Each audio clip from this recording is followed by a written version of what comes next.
Hey guys, here to get into Willy Wonka and the Chocolate Factory, which was directed by Mel Stuart, released in the year 1971. And this film was an actual obsession of mine when I was in the age range of 13 to 15. I would go home from school every single day and just study this film for hours on end because I was just so stunned by this pacing. Like, this is particularly great pacing. Is I love how it takes about 40 minutes to just kind of flesh out all the characters and build mystique towards Willy Wonka at his chocolate factory. Then, like, the final hour just kind of depicts the remainder of the story as everyone goes in there. And it's just strange, odd kind of story, just unique sort of story just unfolds. And seen it hundreds of times, it never gets old. It's always very timeless. And again, just way ahead of its time and how it depicts all the characterization. You just kind of have this, again, perfect screenplay, just sort of depicting just, again, all kinds of just beauty and madness alike. Gene Wilder's at his all-time best here.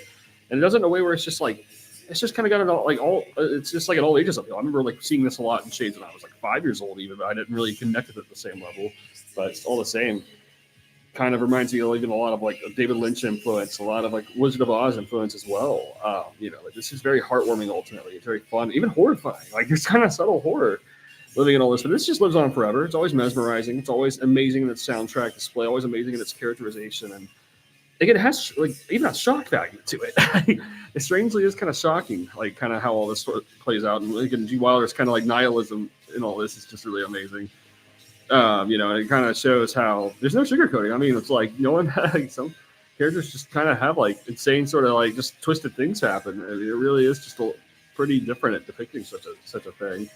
And it's just impossible to resist anytime it's on or anytime it's offered. Like, it's just like I have to watch this. This is easily my favorite rendition of the Willy Wonka story. And I grew up watching the Charlie Chocolate Factory. So I'm like, this version easily holds up as the best one.